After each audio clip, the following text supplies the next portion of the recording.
Hi, my name is Dmitri Stanchevici. I'm a teaching assistant professor of English for academic purposes at the George Washington University. In this presentation, I want to talk about discussion boards. I will ask whether they can be a source of significant knowledge for students in an online writing course.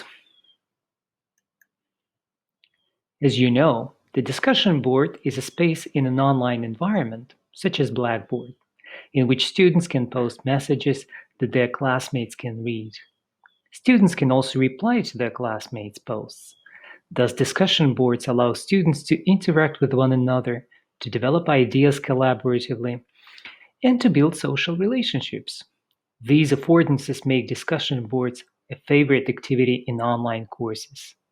Writing courses in particular seem to benefit from discussion boards because discussion boards provide opportunities for frequent low-stakes writing, and they give students time to reflect and to produce more substantive and more critically engaging responses. However, discussion boards also have problems. Without proper guidance, asynchronous class discussions can become chaotic and meaningless. They may fail to generate dialogue, and even when students in online discussions engage classmates' posts, such engagement does not always become significant knowledge that informs students' future assignments. According to studies in online first-year writing, students appreciate opportunities to interact with peers online, but they do not think that discussion boards have been a significant source of knowledge for them.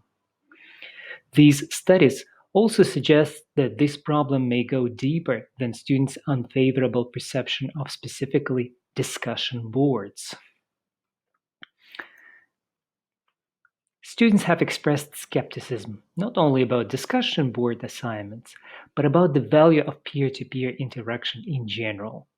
These students value the instructor's feedback highly, but they often perceive the requirement to interact with classmates as busy work. A similar attitude can be observed in EAP classes. Before arriving in the US, EAP students get degrees at secondary schools and universities in which the knowledge-generating authority is placed in the teacher, not students. Estella N. reports that Chinese students preparing to take online EAP classes in US universities need practice in online interaction and collaborative learning. She also notes that not only these students but their teachers at Chinese universities place little value in peer feedback. It is not surprising that discussion boards are often perceived by EAP students as busy work or as simply another venue for submitting assignments for their teachers' feedback. This perception of student-student interaction as insignificant may be related to a well-known problem of online classes, specifically the difficulty with the establishment of social relationships. Online students often complain about feeling isolated from the other course members. In fact, it is precisely in response to this problem that online instructors assign discussion boards. But because students engage peers' contributions superficially, they fail to see and to use class discussions as a significant source of knowledge. The class thus fails to become a community united around a common, purposeful activity. Class members thus fail to engage in social construction of knowledge.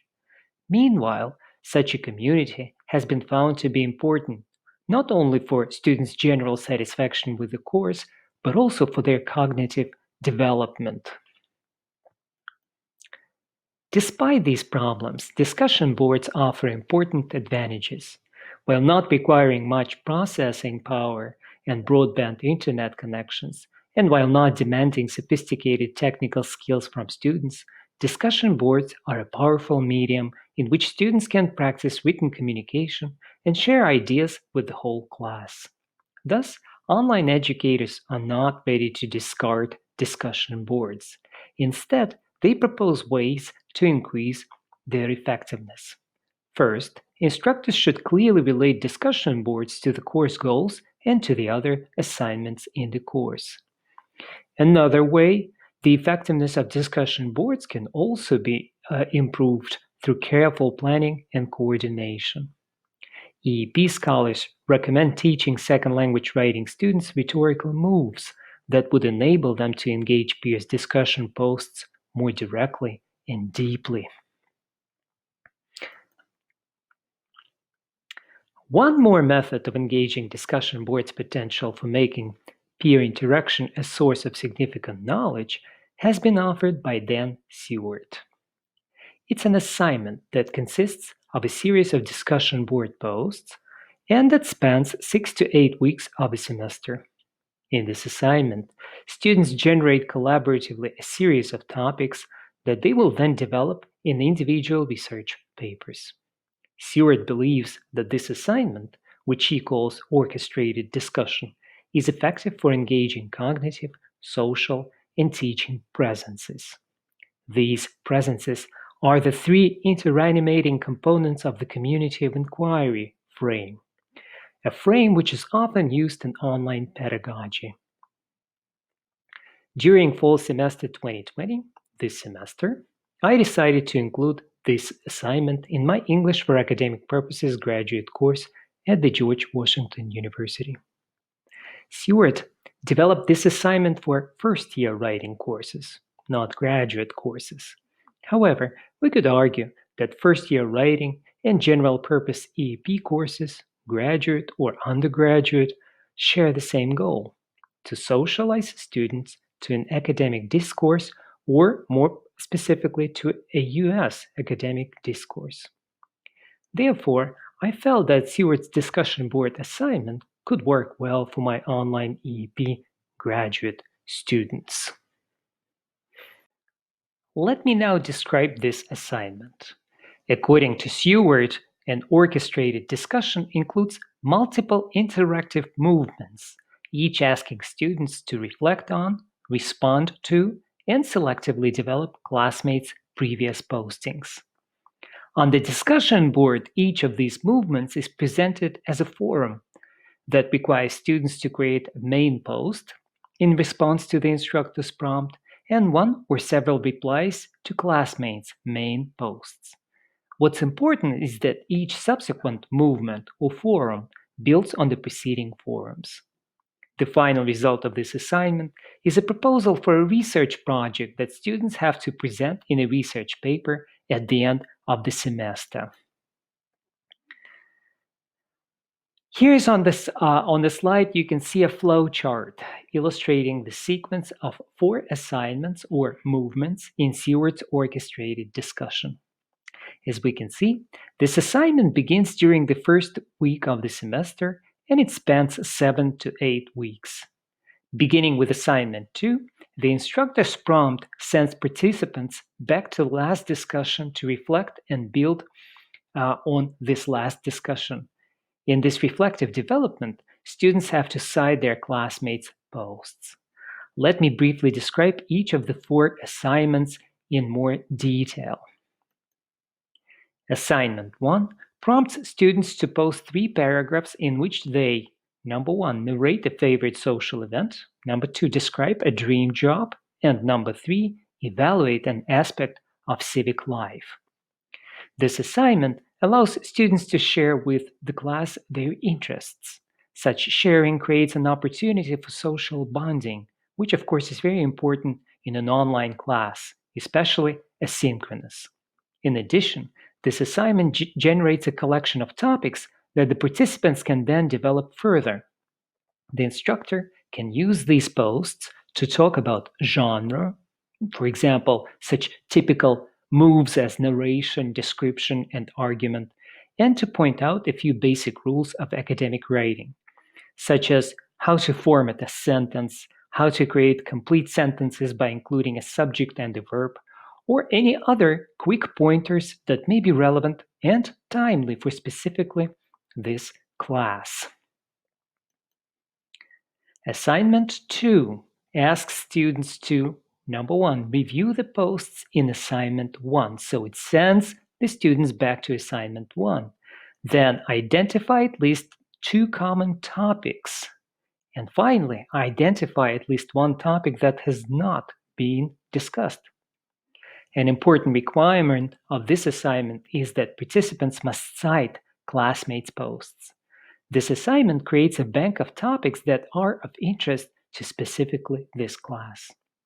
The instructor has a chance to explain one important action in academic writing, namely the establishment of what has and has not been said about the topic.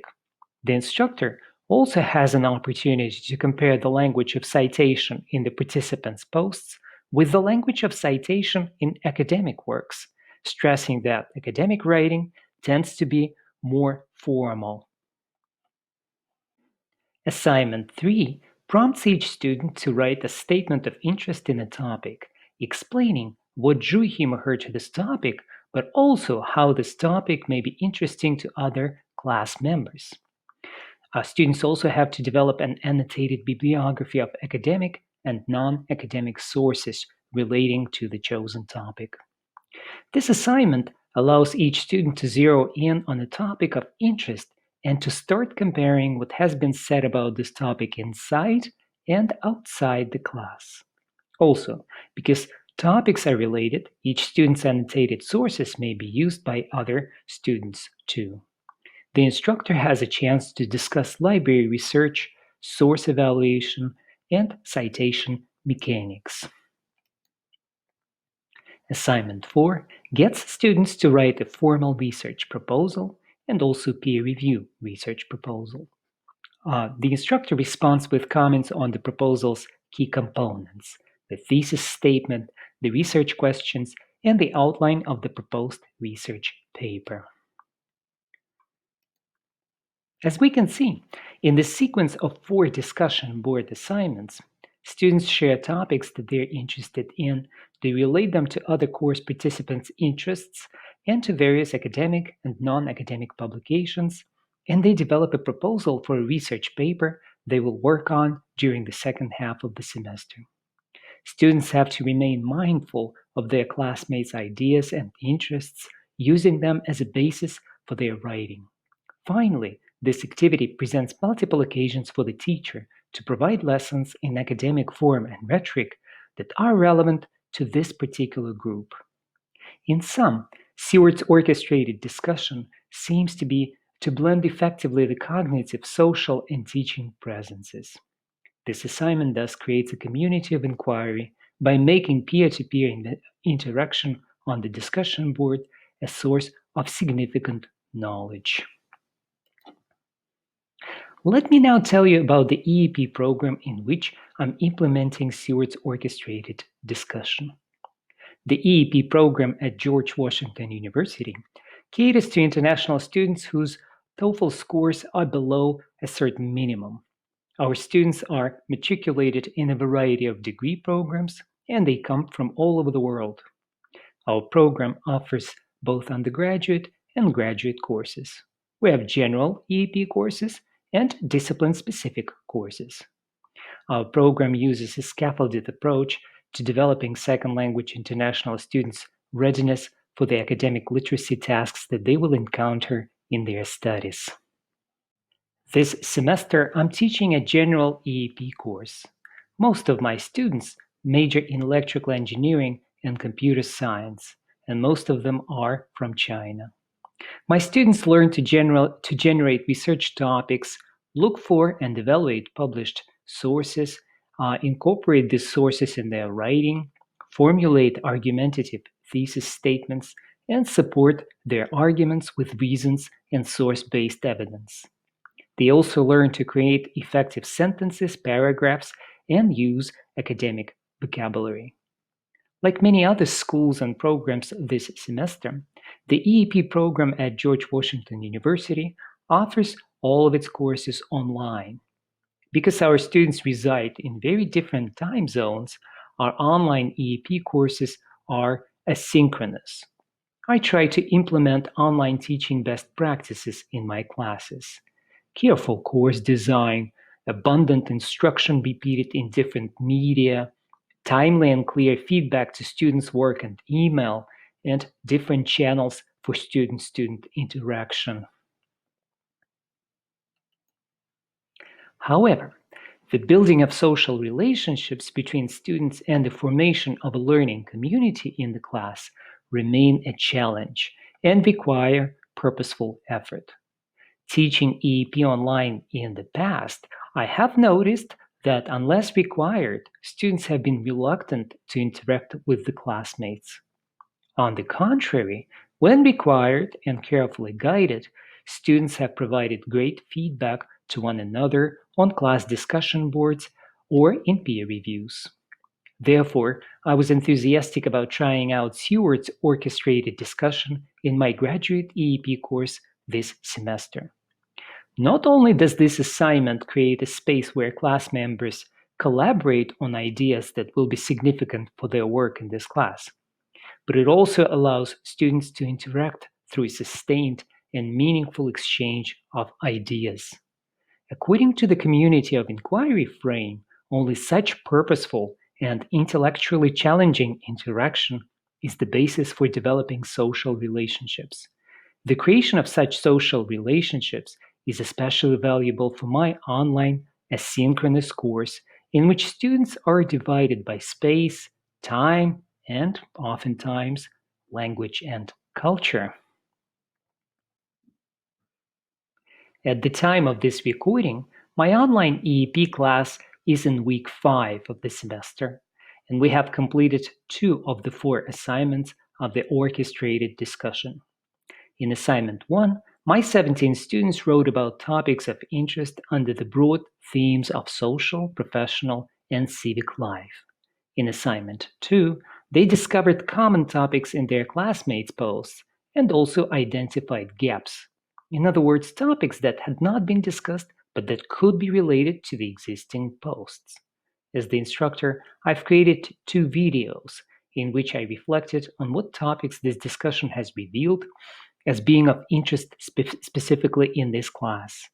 I've also had a chance to comment on such aspects of academic discourse as genre and requirement to connect original thoughts to current debate. My students and I are ready to continue with the orchestrated discussion. Next, my students will complete assignment 3, in which they will have to choose a topic that they will develop further and that will lead to a research proposal. They will have to justify their choice of topic by their interest, but also by relating this topic to their classmates' interests.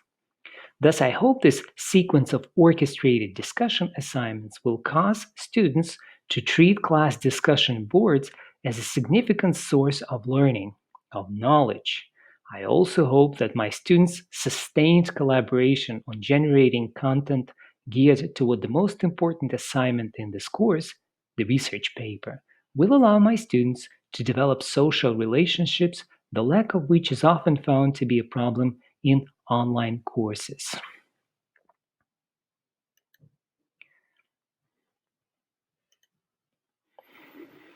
So far, I've been happy about how this assignment has worked.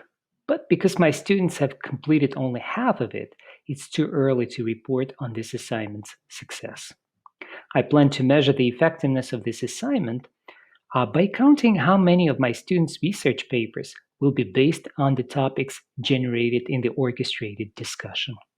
I will also analyze students' written assignments to determine whether and how students justify their writing by referencing their class discussions and specific classmates' posts on discussion boards. I also plan to survey my students, asking them to evaluate the effectiveness of discussion boards for shaping their research papers and for opportunities to form social relationships with the other class members. I hope to report these results at WATESOL next year. Meanwhile, I'm leaving you with these questions. How do you make student-to-student interaction in your classes meaningful? How do you create opportunities for your online students to build social relationships and for your online class to become a learning community? Here are the references to the sources that I've used in this presentation. Please email me if you have questions or comments. Thank you very much.